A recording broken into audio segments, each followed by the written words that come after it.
제 아들은 자식을 남기지 않았소. 2025년 3월 15일 뉴욕에서 회장님이 내뱉은 말이었습니다. 제 옆에선 쌍둥이가 떨고 있었고 준혁이의 묘비 앞엔 시든 국화꽃만 놓여 있었어요. 26년을 지배해온 그 목소리 앞에서 저는 가방 속 봉투를 꺼낼 용기조차 없었습니다. 5년 전 죽은 남자의 아이들이 정말 이 가문에 들어갈 수 있을까요? 저는 서울 서초구에서 온라인 서점을 운영하는 한지연, 35살입니다.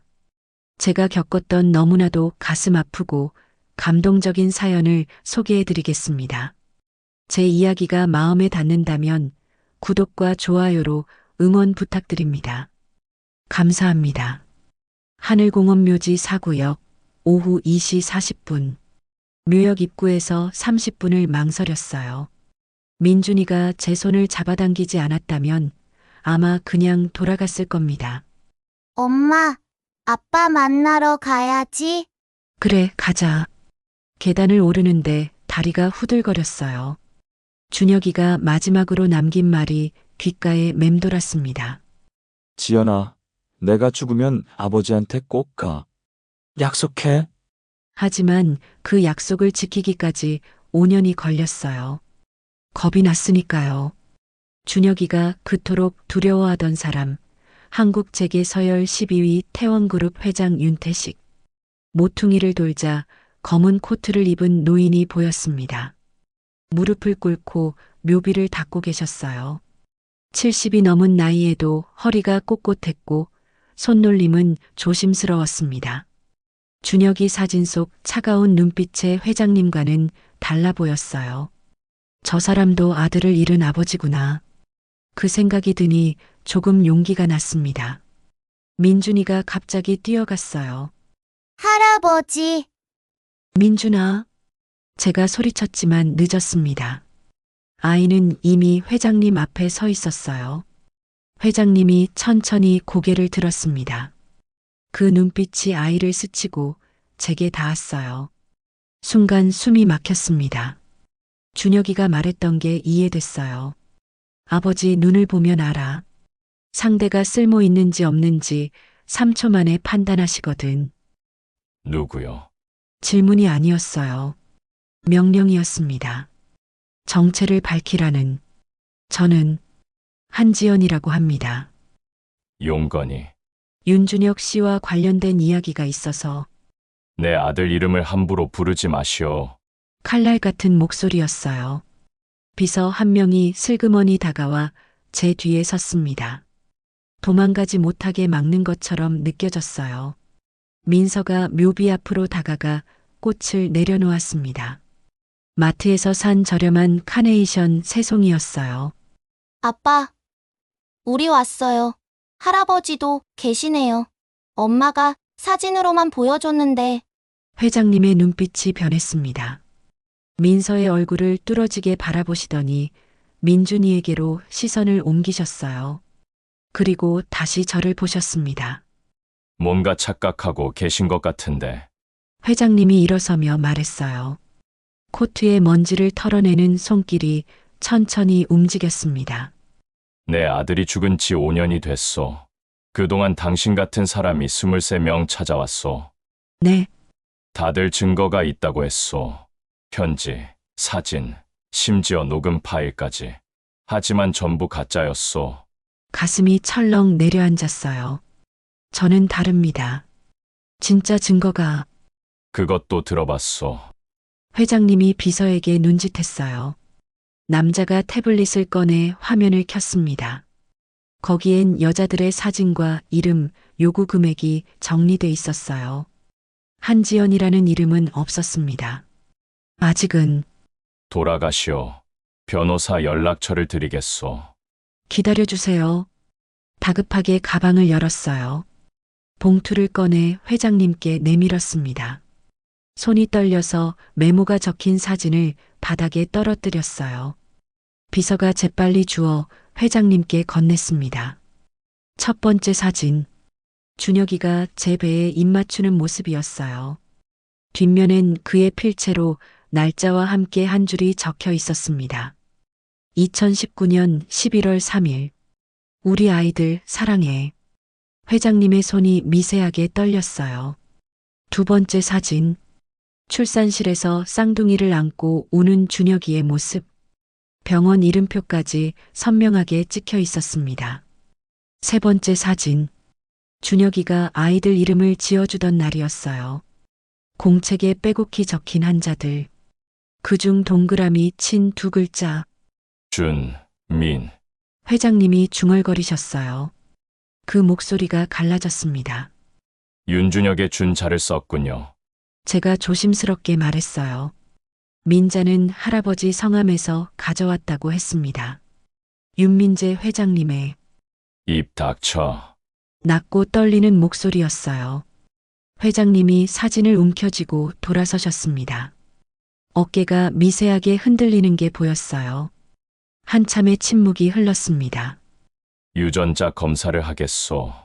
예, 내일 아침 10시. 삼성의료원 본관 6층 VIP 진료실. 늦지 마시오.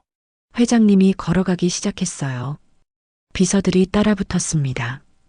회장님, 제가 불렀지만 그분은 돌아보지 않으셨어요. 다만 차에 타기 직전 한번 멈추셨습니다. 당신이 진짜라면 보호해 주겠소. 하지만 가짜라면 말을 끝맺지 않으셨어요. 차 문이 닫히고 검은 세단 세대가 미끄러지듯 떠났습니다. 민준이가 제 옷자락을 잡아당겼어요. 엄마, 할아버지 화났어? 아니야. 놀라신 거야. 우리 또 볼 수 있어? 그럴 거야. 하지만 확신은 없었어요. 그날 밤 잠들기 전에 준혁이의 마지막 편지를 다시 꺼내 읽었습니다. 지연아, 아버지는 차가운 사람이야. 하지만 한번 가족으로 인정하면 목숨 걸고 지켜. 그게 윤가의 방식이거든. 부디 아이들을 아버지께 보여줘. 제발. 과연 그 말이 맞을까요? 다음 날 아침 9시 50분. 삼성의료원 주차장에 들어서자 이미 경호원 대여섯 명이 배치돼 있었어요. 검은 정장에 이어폰을 낀 사람들. 저희를 보자 무전기에 대고 뭔가 말했습니다. 엘리베이터를 타고 6층에 도착했어요. 복도가 텅 비어 있었습니다. VIP 진료실은 완전히 통제된 것 같았어요. 문을 열자 회장님이 창가에 서 계셨습니다. 왔군요. 네. 앉으시오. 의사가 검사 절차를 설명하기 시작했어요. 구강 상피세포 채취, 72시간 내 결과 통보, 정확도 99.99%. 민준이가 겁먹은 표정으로 제 손을 꼭 쥐었어요. 엄마, 주사 맞아? 아니야. 입 안쪽을 살짝 긁는 것만이야. 간호사가 면봉을 꺼냈습니다. 아이들이 순서대로 입을 벌렸고 검사는 금방 끝났어요. 3일 후 결과가 나옵니다. 연락드리겠습니다. 의사가 말했어요.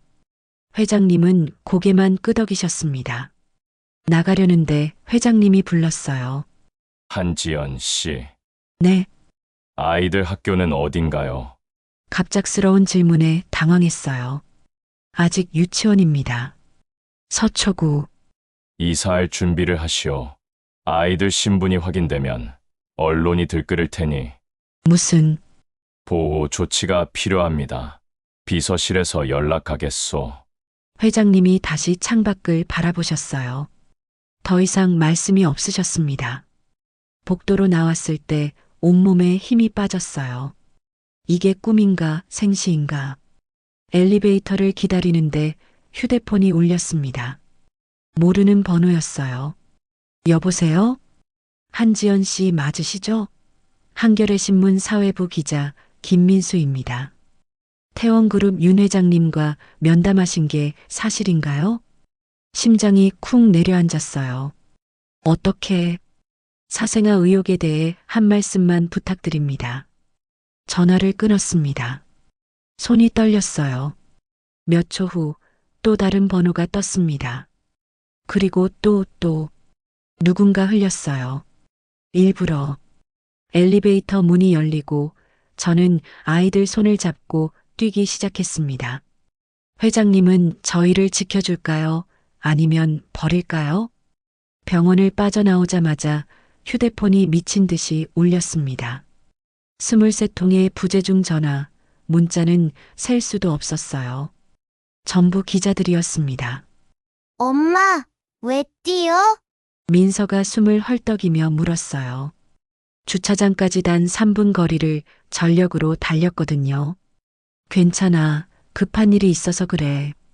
차에 태우고 시동을 걸었습니다. 백미러에 검은 세단 한 대가 보였어요. 아까 병원 입구에 서 있던 차였습니다. 따라오는 건가? 서점으로 향했어요. 오후 1시, 평소라면 점심시간이 끝날 무렵이었습니다. 그런데 골목 입구부터 이상했어요. 사람들이 몰려 있었거든요. 카메라를 든 사람, 마이크를 든 사람, 그냥 구경하는 사람들까지. 저기요, 한지연 씨 맞으시죠? 차에서 내리자마자 마이크가 들이닥쳤습니다. 태원그룹 회장님 손자라는 게 사실인가요? 윤준혁 씨와는 어떤 관계셨습니까? 유전자 검사 받으셨다는데. 비켜주세요. 아이들을 감싸 안고 서점 안으로 밀고 들어갔어요. 문을 닫고 잠갔지만 유리창 너머로 카메라 플래시가 터졌습니다. 민준이가 울기 시작했어요. 엄마, 무서워. 괜찮아, 괜찮아. 떨리는 손으로 아이를 안았습니다. 민서도 제 치마를 꼭 잡고 있었어요. 휴대폰이 또 울렸어요. 이번엔 모르는 번호가 아니었습니다. 여보세요? 한지연 씨, 태원그룹 비서실 박상현입니다. 지금 어디 계십니까? 서점이요. 근데 밖에 기자들이. 알고 있습니다. 10분 안에 도착하겠습니다. 그때까지 문 열지 마십시오. 전화가 끊겼어요. 창밖을 보니 기자들이 더 늘어났습니다. 20명은 좋게 넘어 보였어요. 정확히 8분 후 검은 밴 2대가 골목에 진입했습니다. 경호원 4명이 내려 사람들을 밀어내기 시작했어요. 박상현 비서가 서점 문을 두드렸습니다. 저희입니다. 문을 열자 경호원 2명이 먼저 들어왔어요. 주변을 확인하더니 고개를 끄덕였습니다. 지금 바로 이동하겠습니다. 어디로요? 안전한 곳입니다. 회장님 지시사항입니다. 선택의 여지가 없었어요. 아이들을 안고 차에 올랐습니다. 밴이 출발하자 기자들이 뛰어왔지만 차는 빠르게 골목을 빠져나갔어요. 한남동 방향이었습니다. 20분쯤 달렸을까요? 높은 담장과 철문이 나타났어요. 경비가 문을 열자 저택이 보였습니다. 이게 집이라고? 5층짜리 건물의 정원까지. TV에서나 보던 재벌가의 저택이었어요. 현관 앞에 회장님이 서 계셨습니다. 들어오시오. 거실로 안내됐어요. 천장이 높고 벽엔 그림들이 걸려 있었습니다. 준혁이가 어렸을 적 살던 곳이 여기였구나. 일단 앉으시오. 설명하겠소. 회장님이 리모컨을 들어 TV를 켰어요. 뉴스가 나오고 있었습니다. 태원그룹 윤태식 회장의 숨겨진 손자 논란이 확산되고 있습니다. 고인이 된 장남 윤준혁 씨의 혼외자로 알려진 쌍둥이 남매가. 화면에 제 얼굴이 떴어요. 아까 병원 주차장에서 찍힌 사진이었습니다. 이에 대해 태원그룹 측은 확인 중이라는 입장만 밝혔으며 회장님이 TV를 껐습니다. 누가 흘렸는지 아십니까? 아니요. 내 조카 윤재혁이요. 차가운 목소리였어요. 태원전자 부사장. 내 후계자 자리를 노리는 자요. 왜 그런 짓을? 당신 아이들이 진짜라면 후계 구도가 바뀌니까. 회장님이 창밖을 바라보며 말했어요. 윤재혁은 지금 언론 플레이를 하고 있어. 사생아 스캔들로 프레임을 짜서 내 이미지를 깎으려는 거요. 소파에 앉아있던 박상현 비서가 태블릿을 건넸습니다. 기사 제목들이 쭉 나열돼 있었어요. 태원그룹 회장, 숨겨진 손자 존재 시인, 고인된 장남의 혼외 관계, 쌍둥이 출산 재산 분쟁 예고, 주가 하락 우려. 다 거짓말이잖아요. 사실이 중요한 게 아니오. 대중이 뭘 믿느냐가 중요하지. 회장님이 저를 똑바로 보셨어요. 지금부터 당신과 아이들은 내 보호를 받게 될 거요. 하지만 그 대가로 언론의 집중 포화를 견뎌야 하오. 견딜 수 있을지 모르겠어요. 선택지가 없소. 이미 당신 얼굴은 전국에 나갔으니까. 잔인하게 정확한 말이었어요. 그날 저녁 뉴스는 온통 저희 이야기뿐이었습니다. 저녁 8시 메인 뉴스에서도 다뤘어요. 태원그룹 승계 전쟁에 불을 지핀 쌍둥이 남매. 과연 이들의 정체는? 민준이가 TV를 가리키며 물었어요. 엄마, 저거 우리 애기 하는 거야? 아니야. 다른 사람. 거짓말이었지만 아이들한테 진실을 말할 순 없었어요. 다음 날 아침 상황은 더 나빠졌습니다. 인터넷 기사마다 악플이 달려 있었어요. 돈 노린 꽃뱀 재벌한테 붙으려는 거지 쌍둥이는 어차피 다른 남자애들이겠지. 손이 떨려서 휴대폰을 놓았어요. 박상현 비서가 아침 일찍 찾아왔습니다. 회장님께서 변호사를 붙이셨습니다. 악성 댓글 작성자들 전부 고소 조치할 예정입니다. 그럴 필요까지. 회장님 명령입니다. 오후 2시쯤 휴대폰이 울렸어요. 윤재혁 부사장 측 변호사라는 사람이었습니다. 한지연 씨, 합의 의사 있으십니까? 무슨 합의요? 10억 드리겠습니다. 대신 유전자 검사 결과가 나와도 공개하지 마십시오. 조용히 해외로 나가시면 거절합니다. 전화를 끊었어요. 몸이 부들부들 떨렸습니다. 10억으로 내 아이들을 사겠다고? 저녁 무렵 민서가 열이 났어요. 이마가 뜨겁고 얼굴이 빨갛게 달아올랐습니다. 엄마, 아파. 괜찮아, 괜찮아. 체온계를 댔더니 38.7도였습니다. 급하게 회장님께 전화했습니다. 회장님, 민서가 열이. 지금 바로 세브란스로 가시오. 차 보내겠소. 10분 만에 벤이 도착했어요. 민서를 안고 병원으로 달려갔습니다. 응급실 앞에 도착하자 이미 의료진이 대기하고 있었어요. 한지연 씨 따님이시죠? 이쪽으로 오세요. 민서를 침대에 눕혔어요. 의사가 청진기를 대고 간호사가 링거를 꽂았습니다. 스트레스성 발열로 보입니다. 며칠간 안정이 필요해요. 네. 창밖을 보니 또 기자들이 몰려 있었어요. 누가 또 흘렸는지 카메라가 응급실을 향하고 있었습니다. 회장님이 도착한 건 30분 후였어요. 복도를 성큼성큼 걸어오시더니 침대 옆에 서셨습니다. 상태가 어떠소? 스트레스 때문이래요. 그렇군. 회장님이 민서의 이마에 손을 올렸어요. 거칠고 주름진 손이었지만 움직임은 조심스러웠습니다. 할아버지, 민서가 작게 중얼거렸어요. 잠꼬대였습니다. 회장님의 눈빛이 흔들렸어요. 복도로 나오셨고 저도 따라갔습니다. 회장님, 내일 임시 이사회가 열리오. 갑작스러운 말이었어요. 윤재혁이 주주들을 모았소. 날 끌어내리려는 수작이지. 그럼 하지만 이기겠소. 회장님이 창밖을 보며 말했어요. 당신 아이들이 진짜라면 그 누구도 건드릴 수 없소. 내가 지킬 테니까. 그 목소리엔 확신이 담겨 있었어요. 하지만 복도 끝에서 누군가 저희를 지켜보고 있었습니다. 양복을 입은 40대 남자, 차가운 미소를 띤 채 윤재혁 부사장이었어요. 그가 천천히 다가왔습니다. 삼촌, 병문안 오셨습니까? 재혁, 저 여자가 바로 그 유명한. 윤재혁이 저를 훑어보더니 비웃듯 말했어요. 증거가 확실합니까? 아니면 또 속으신 겁니까? 입 조심해. 내일 이사회에서 뵙죠. 아, 주주들이 궁금해 하시더군요. 회장님이 노망나신 건 아니냐고. 윤재혁이 돌아서며 웃었어요. 회장님은 아무 말씀도 하지 않으셨습니다. 다만 주먹을 꽉 쥐고 계셨어요.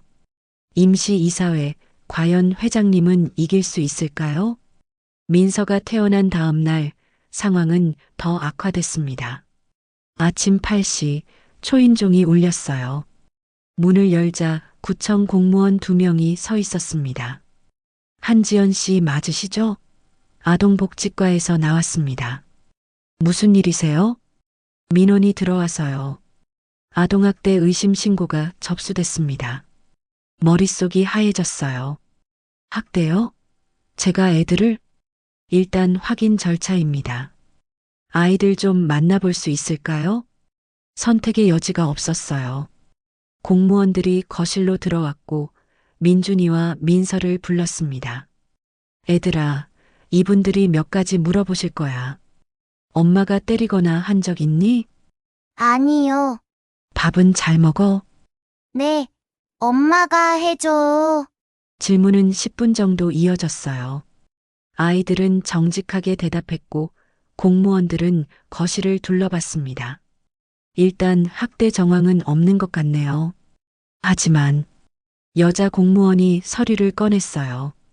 언론 노출로 인한 심리적 피해가 우려됩니다. 상담센터 연계를 권고드립니다. 알겠습니다.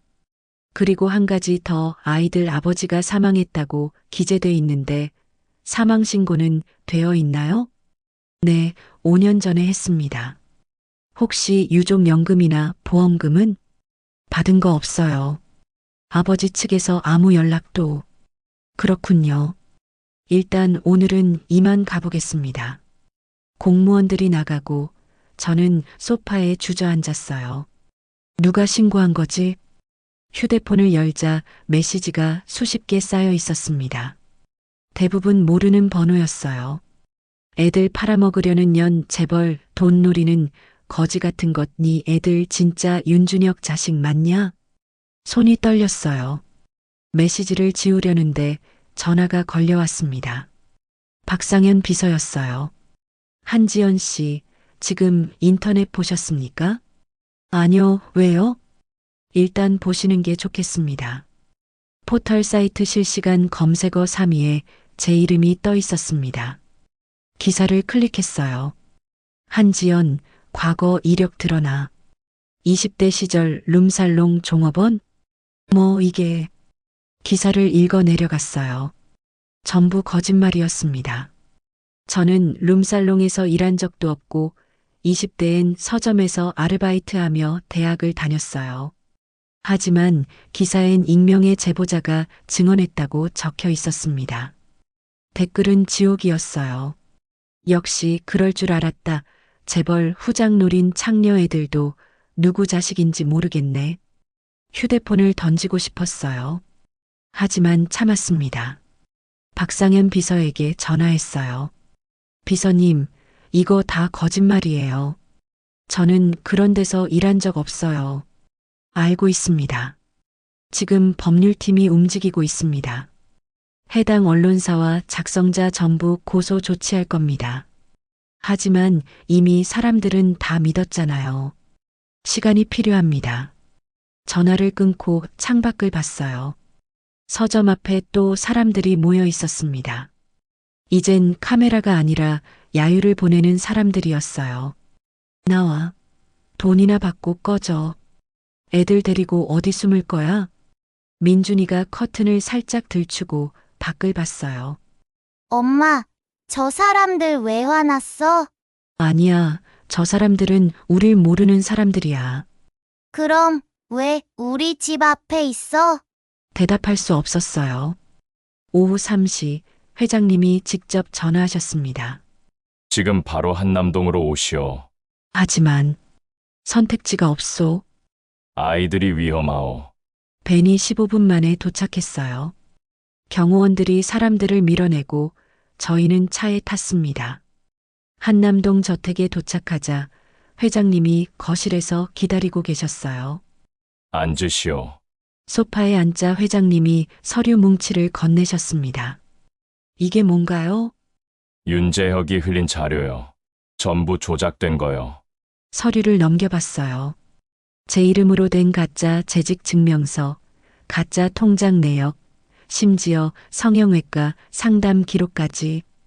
이건 전부 거짓말이에요. 알고 있소. 회장님이 창밖을 보며 말했어요. 윤재혁은 당신을 완전히 무너뜨리려고 하오. 그래야 아이들의 정당성도 무너지니까. 그럼 어떻게 해야 하나요? 싸워야지. 회장님이 저를 똑바로 보셨어요. 내일 기자회견을 열겠소. 당신도 참석해야 하오. 저요? 당신이 직접 해명하지 않으면 아무도 믿지 않소. 심장이 쿵쾅거렸어요. 수백 명의 기자 앞에 선다는 게 상상조차 되지 않았습니다. 할 수 있을지 모르겠어요. 해야 하오. 아이들을 위해서라도. 그날 밤 잠들지 못하고 천장만 바라봤어요. 준혁이가 남긴 편지가 떠올랐습니다. 지연아, 넌 강한 사람이야. 내가 없어도 아이들을 잘 키울 수 있어. 믿어. 나 강하지 않아, 준혁아. 너무 무서워. 다음 날 아침 10시 태원그룹 본사 대강당. 기자들이 200명 넘게 모였어요. 카메라가 수십 대, 플래시가 쉴 새 없이 터졌습니다. 회장님이 먼저 단상에 오르셨어요. 오늘 이 자리는 진실을 말하기 위해 마련했습니다. 마이크를 잡은 손이 떨리지 않았어요. 목소리도 흔들림 없이 단호했습니다. 한지연 씨와 두 아이는 제 가족입니다. 유전자 검사 결과가 나오면 공식 발표하겠습니다. 회장님, 하지만 한지연 씨의 과거 이력이. 기자 한 명이 소리쳤어요. 그건 전부 조작입니다. 회장님이 칼같이 잘라 말했어요. 법률팀을 통해 모든 거짓 정보의 출처를 추적 중입니다. 관련자들은 법적 책임을 지게 될 것입니다. 그렇다면 누가 조작했습니까? 조사 중입니다. 회장님이 저를 보며 고개를 끄덕이셨어요. 떨리는 다리로 단상에 올랐습니다. 플래시가 저를 향해 터졌어요. 숨이 막혔지만 마이크를 잡았습니다. 저는 한지연입니다. 목소리가 떨렸어요. 저는 윤준혁 씨와 2017년에 만났고 2019년에 쌍둥이를 낳았습니다. 준혁 씨는 출산 직후 교통사고로 돌아가셨고 눈물이 날 것 같았지만 참았어요. 저는 5년 동안 아이들을 혼자 키웠습니다. 돈이 필요해서 온 게 아니에요. 아이들에게 아버지의 이름을, 정체성을 돌려주고 싶었을 뿐입니다. 한지연 씨, 룸살롱 근무 경력은 사실입니까? 아닙니다. 저는 대학 시절 서점에서 아르바이트했고 졸업 후 온라인 서점을 운영해 왔습니다. 증거가 있습니까? 재직 증명서, 통장 내역, 세금 신고 내역 전부 있습니다. 박상현 비서가 서류를 나눠주기 시작했어요. 기자들이 웅성거렸습니다. 그렇다면 왜 5년 동안 연락하지 않았습니까? 겁이 났습니다. 솔직하게 말했어요. 준혁 씨는 회장님을 무서워했어요.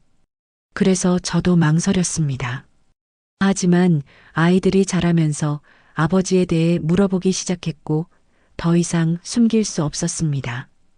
회견은 1시간 동안 이어졌어요. 끝나고 대기실로 돌아왔을 때 온몸에 힘이 빠졌습니다. 회장님이 물 한 잔을 건네셨어요. 잘했소. 정말요? 당신은 생각보다 강하오. 그날 오후 뉴스톤이 조금 바뀌었어요. 태원그룹 회장, 손자 공식 인정 수순 한지연 씨. 과거 이력, 조작 정황 포착 누가 가짜 뉴스를 퍼뜨렸나? 하지만 악플은 여전했어요. 저녁 7시 박상현 비서가 급하게 전화했습니다. 한지연 씨, 지금 바로 본사로 오실 수 있습니까? 무슨 일인데요?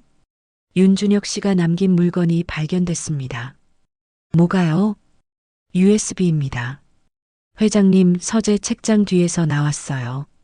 심장이 쿵 내려앉았어요. 30분 후 태원그룹 본사 회장실. 회장님 앞 책상에 작은 USB가 놓여 있었어요. 이게 준혁이가 숨겨둔 거요. 회장님이 USB를 노트북에 꽂았습니다. 폴더가 열렸어요. 영상 파일 하나, 문서 파일 여러 개. 영상을 재생했어요. 화면에 준혁이가 나타났습니다. 아버지, 이 영상을 보고 계시다면 제게 무슨 일이 생긴 겁니다. 준혁이의 목소리였어요. 5년 만에 듣는 목소리에 눈물이 났습니다. 제가 조사한 내용을 여기 담았습니다. 윤재혁 부사장의 비자금 조성, 허위 계약, 횡령 증거들입니다.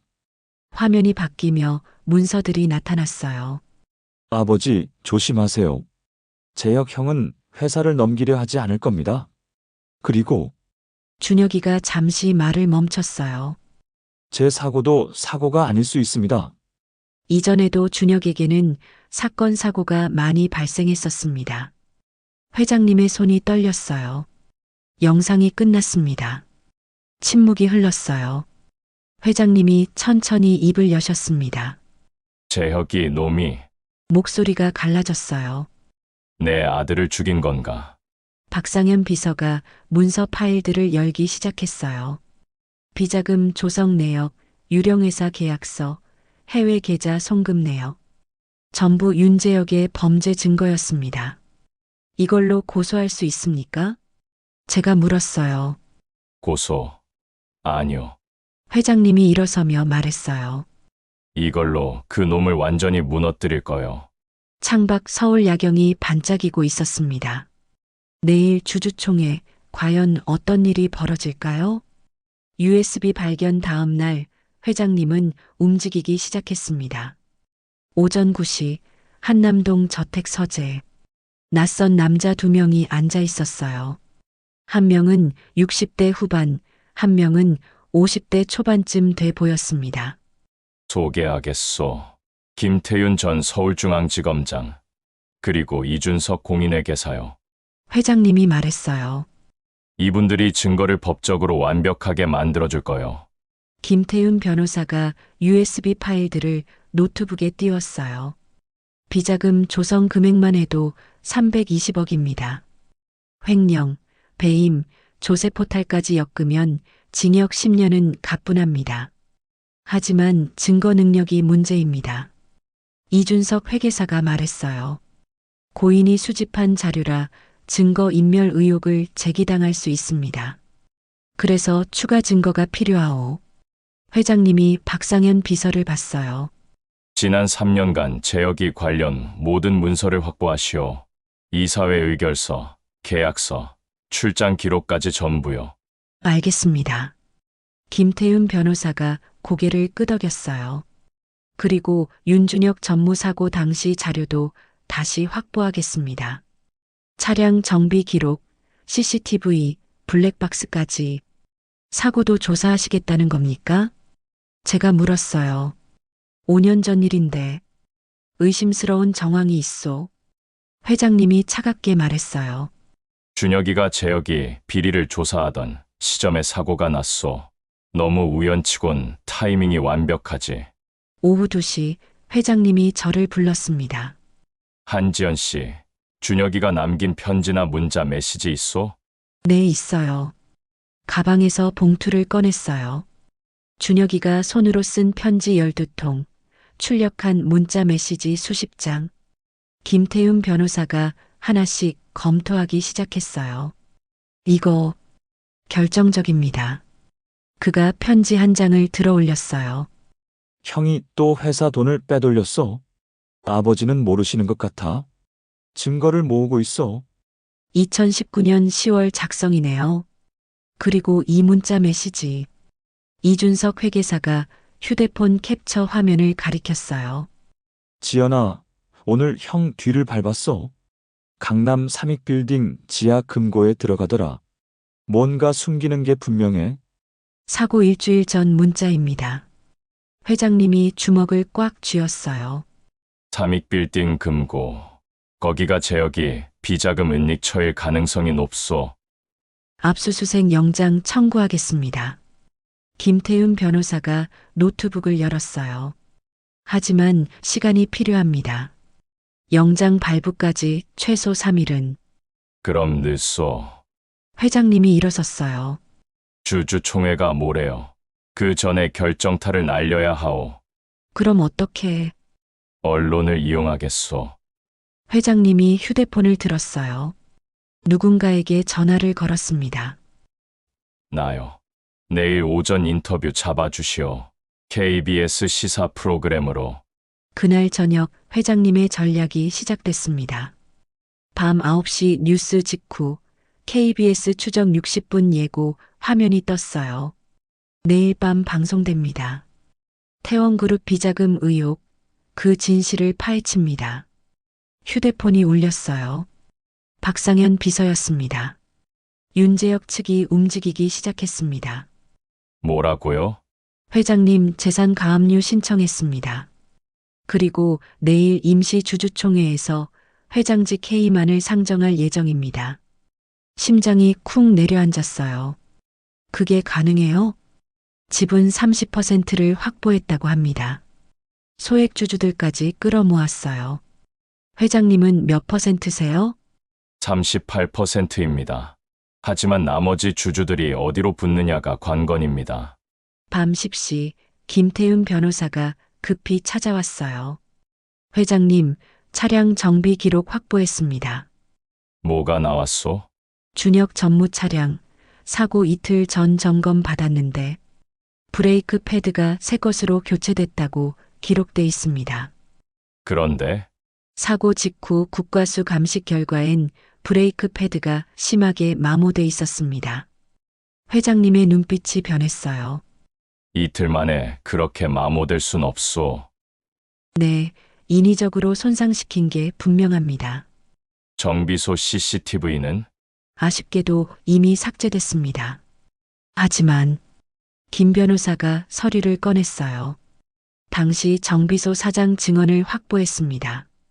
사고 전날 밤 누군가 정비소에 몰래 침입한 흔적이 있었다고 합니다. 전화를 끊고 거실로 내려갔어요. 회장님은 창가에 서서 야경을 바라보고 계셨어요. 회장님, 괜찮으세요? 괜찮지 않소. 처음으로 약한 모습을 보이셨어요. 내 아들을 죽인 게 조카 놈이라니. 40년을 함께 일했는데. 하지만 이제 끝낼 수 있어요. 그래야지. 회장님이 돌아서며 저를 봤어요. 내일 당신도 주주총회에 참석하시오. 저요? 당신과 아이들이 진짜 가족이란 걸 보여줘야 하오. 그리고 회장님이 잠시 말을 멈췄어요. 준혁이를 위해서라도 끝까지 싸워야 하오. 다음 날 새벽 강민지 전 비서에게서 연락이 왔어요. 한지연 씨, 저 강민지예요. 증언할 준비됐습니다. 정말요? 네, 더 이상 숨길 수 없어요. 제가 본 걸 다 말하겠습니다. 주주총회, 이제 몇 시간 남지 않았습니다. 오전 10시, 태원그룹 본사 대강당. 주주 500명이 모였어요. 기자들도 100명 넘게 들어왔습니다. 단상 오른쪽엔 회장님이, 왼쪽엔 윤재혁 부사장이 앉아 있었어요. 저는 뒷좌석에 아이들과 함께 앉았습니다. 사회자가 마이크를 잡았어요. 제23회 임시 주주총회를 시작하겠습니다. 첫 번째 안건, 윤태식 회장 해임안입니다. 웅성거림이 일었어요. 윤재혁이 일어서며 말했습니다. 존경하는 주주 여러분, 저는 부사장 윤재혁입니다. 차분하고 세련된 목소리였어요. 윤태식 회장은 회사를 사적으로 이용했습니다. 증거도 없는 손자를 인정하며 회사 이미지에 막대한 타격을 입혔습니다. 박수가 터졌어요. 소액주주 쪽에서였습니다. 뿐만 아니라 최근 경영 실적도 악화됐습니다.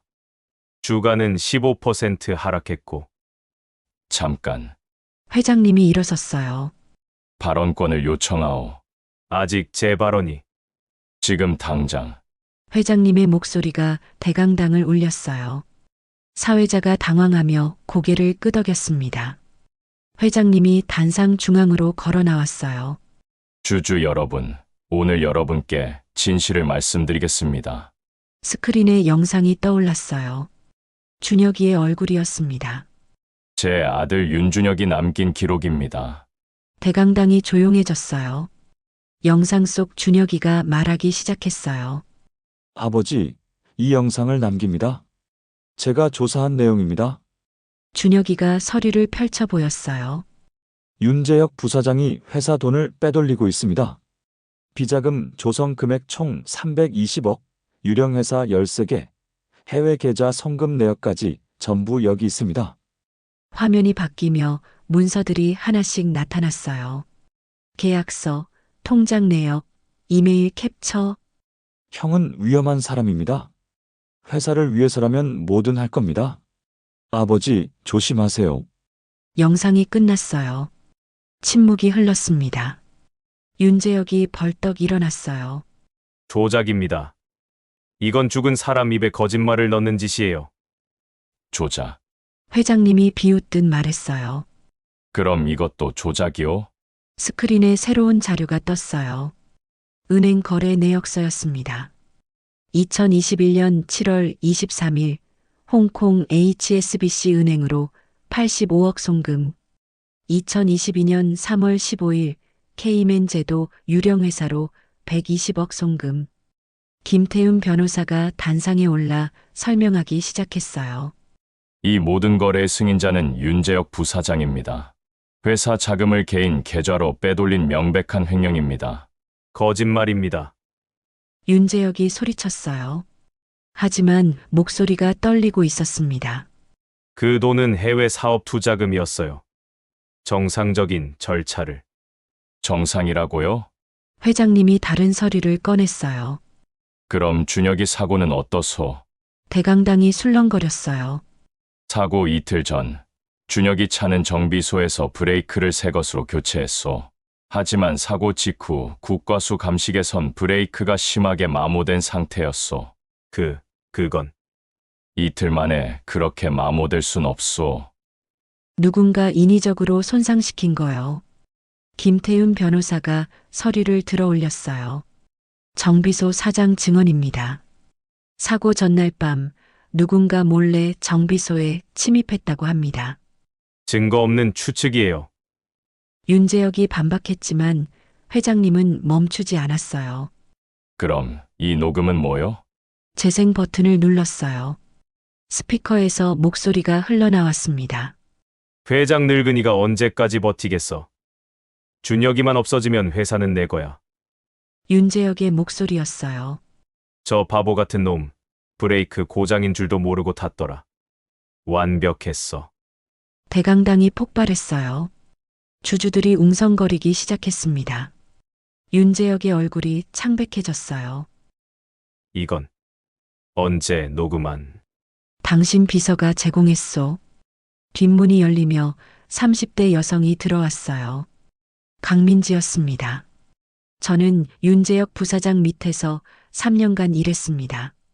강민지가 단상 앞에 서며 말했어요. 비자금 조성, 횡령, 그리고 윤준혁 전무사고 직후 부사장님이 계획대로 됐다고 말하는 걸 들었습니다. 거짓말이야. 저 여자가 돈 받고 거짓 증언하는 거예요. 윤재혁이 소리쳤지만 아무도 듣지 않았어요. 주주들이 일어서기 시작했습니다. 이게 사실입니까? 살인교사 아닙니까? 회장님이 손을 들어 조용히 시켰어요. 주주 여러분, 저는 40년간 이 회사를 지켜왔습니다. 목소리가 떨렸지만 단호했어요. 제 아들을 잃었고 손자들을 뒤늦게 찾았습니다. 하지만 회사는 절대 사유화하지 않았습니다. 회장님이 저를 보며 손짓했어요. 떨리는 다리로 일어섰습니다. 민준이와 민서의 손을 잡고 앞으로 걸어 나갔어요. 이 아이들이 제 손자입니다. 회장님이 아이들을 안아 올리며 말했어요. 유전자 검사 결과입니다. 스크린에 서울대병원 검사 결과지가 떴어요.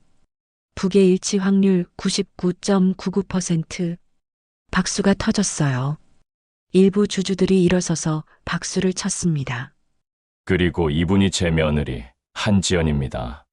회장님이 제 어깨에 손을 올렸어요. 준혁이가 사랑했던 여자요. 저는 가방에서 작은 상자를 꺼냈어요. 준혁이가 프로포즈할 때 준 반지였습니다. 이건 준혁 씨가 제게 준 약혼 반지예요. 반지 안쪽에 각인이 있었어요. 2019.10, 12영원이. 그리고 이건 준혁 씨가 손으로 쓴 유언장입니다. 봉투를 꺼내 펼쳤어요. 나 윤준혁은 한지연과 결혼할 것을 약속하며 두 아이 민준과 민서를 정식으로 윤가의 자손으로 인정할 것을 원한다. 날짜는 사고 이틀 전이었어요. 대강당이 조용해졌습니다. 윤재혁이 주저앉았어요. 경호원 2명이 다가왔습니다. 윤재혁 씨 횡령과 살인교사 혐의로 고소됐습니다. 동행하시죠. 아니야. 아니라고. 윤재혁이 발버둥 쳤지만 경호원들에게 끌려나갔어요. 사회자가 떨리는 목소리로 말했어요. 그럼 윤태식 회장 해임안에 대해 표결하겠습니다. 전자투표가 시작됐어요. 30초 후 결과가 나왔습니다. 반대 87%, 찬성 13%, 해임안은 부결됐습니다. 박수가 쏟아졌어요. 회장님이 고개를 숙여 인사했어요. 감사합니다. 하지만 저는 이 자리에서 약속하겠습니다. 앞으로 태원그룹은 투명 경영을 실천하겠습니다. 주주들이 다시 박수를 쳤어요. 그리고 제 손자들은 정식으로 윤가의 일원이 될 것입니다. 윤민준, 윤민서. 이제 너희는 할아버지의 자랑스러운 손주다. 민준이가 환하게 웃었어요. 할아버지, 총회가 끝나고 복도로 나왔을 때 회장님이 창밖을 바라보며 중얼거렸어요.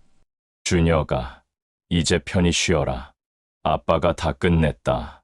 민서가 회장님 손을 잡았어요. 할아버지, 이제 우리 가족이에요? 그럼 우리 가족이지? 회장님이 아이를 안아 올렸어요. 하지만 이건 끝이 아니었어요. 진짜 시작은 지금부터였습니다. 주주총회가 끝나고 석 달이 지났습니다. 2025년 6월 15일 서울 강남구 태원빌딩 20층 새로 문을 연 준혁재단 사무실이었어요. 현판 제막식에 100명 넘는 사람들이 모였습니다. 언론, 주주들, 직원들, 그리고 시민단체 관계자들까지. 회장님이 단상에 오르셨어요. 오늘 제 아들 윤준혁의 이름을 딴 재단을 설립합니다. 목소리가 떨렸어요. 하지만 눈빛은 확고했습니다. 준혁이는 정의로운 사람이었습니다. 불의를 참지 못했고 약자를 보면 그냥 지나치지 못했죠. 회장님이 저를 보며 말했어요. 그 정신을 이어가기 위해 태원그룹 영업이익의 30%를 매년 사회에 환원하겠습니다. 박수가 터졌어요. 장학금 지원, 한부모 가정 지원, 중소기업 상생 프로그램, 그리고 기업 윤리 감시 활동까지. 준혁재단은 투명하고 공정한 사회를 만드는 데 앞장서겠습니다. 제가 단상에 올랐어요. 저는 준혁재단 초대 이사장 한지연입니다. 떨리는 목소리였지만 이젠 자신감이 있었어요. 석 달 전까지 저는 그저 혼자 아이를 키우는 엄마였습니다. 하지만 이제는 준혁 씨의 뜻을 이어갈 책임이 있습니다. 민준이와 민서가 제 옆에 섰어요. 교복을 입은 모습이 의젓했습니다. 첫 번째 사업으로 한부모 가정 100가구의 생활비와 교육비를 지원하겠습니다. 박수가 다시 터졌어요. 행사가 끝나고 회장님이 저를 불렀습니다. 잘했소. 떨렸어요. 하지만 해냈지 않소. 회장님이 창밖을 보며 말했어요. 나는 40년간 회사를 키우는 데만 집중했소. 돈을 벌고 규모를 키우고 경쟁자를 이기는 것만 생각했지. 하지만 그 과정에서 아들을 잃었소. 회장님의 목소리가 갈라졌어요. 준혁이가 원했던 건 돈이 아니었소. 아버지의 사랑이었지. 저는 아무 말도 할 수 없었어요. 이제라도 바로잡으려 하오. 좋은 부자가 되려고. 회장님이 저를 보며 말했어요. 당신과 아이들이 그 길을 열어줬소. 그날 오후 태원그룹 전 직원 가족 초청 행사가 열렸어요. 본사 앞 광장에 천막이 쳐지고 음식 부스가 설치됐습니다. 3,000명이 넘는 직원과 가족들이 모였어요. 회장님이 직접 직원들과 악수하며 돌아다녔어요. 고맙소. 회사를 지켜줘서. 아이들 학교는 잘 다니나? 부모님은 건강하시고? 직원들이 놀란 표정으로 고개를 숙였어요. 40년간 한 번도 없던 일이었거든요. 민준이와 민서는 다른 아이들과 뛰어놀고 있었어요. 엄마, 여기 재밌어. 민준이가 손을 흔들었어요. 이게 가족이구나. 그 생각이 들었어요. 피로만 이어진 게 아니라 마음으로 이어진 가족. 저녁 무렵 회장님이 단상에 올라 발표했어요. 오늘부터 태원그룹은 새로운 복지 정책을 시행합니다. 직원들이 집중했어요. 육아휴직 1년 보장, 자녀 학자금 전액 지원, 부모 건강검진 무료 제공, 환호성이 터졌어요. 그리고 협력업체와의 공정거래 기준을 강화하겠습니다. 중소기업이 함께 성장할 수 있도록 박수가 쏟아졌어요. 행사가 끝나고 밤 9시 회장님이 저를 불렀습니다. 내일 함께 갈 곳이 있소. 어디요? 하늘공원. 다음 날 오전 묘역에 도착했어요. 석 달 만에 다시 온 곳이었습니다. 회장님, 저 민준이, 민서. 네 사람이 준혁이 묘 앞에 섰어요. 회장님이 무릎을 꿇고 묘비를 닦기 시작했어요. 준혁아, 아빠가 늦었다. 목소리가 떨렸어요. 내가 원하던 걸 이제야 시작했어. 정의롭고 따뜻한 회사. 내가 꿈꾸던 그런 회사 말이야. 민준이가 꽃을 놓았어요. 민서가 편지를 묘비 앞에 올려놨습니다. 아빠, 우리 이제 할아버지랑 엄마랑 행복해요. 아빠도 하늘에서 행복하세요. 저는 눈물을 참을 수 없었어요. 준혁아, 우리 해냈어. 아이들이 당당하게 내 이름을 쓰고 있어. 그리고 내 뜻을 세상에 펼치고 있어. 회장님이 일어서며 제 어깨에 손을 올렸어요. 이제 우리 갈까? 네. 네 사람이 묘역을 떠났어요. 계단을 내려가는데 햇살이 비쳤습니다. 따뜻했어요. 민준이가 제 손을 잡으며 물었어요. 엄마, 우리 이제 뭐해? 글쎄, 뭐 하고 싶은데? 할아버지랑 맛있는 거 먹고 싶어. 회장님이 웃으셨어요. 처음 보는 따뜻한 웃음이었어요. 그래. 오늘은 할아버지가 쏜다. 좋아. 아이들이 뛰기 시작했어요. 저희도 그 뒤를 따랐습니다. 묘역 입구를 지나 주차장으로 걸어가는 네 사람의 뒷모습. 과거가 아닌 미래를 향해 걸어가는 가족이었어요. 사랑은 조직과 시장을 넘어 제도를 바꿉니다. 그리고 그 사랑은 세대를 넘어 이어집니다.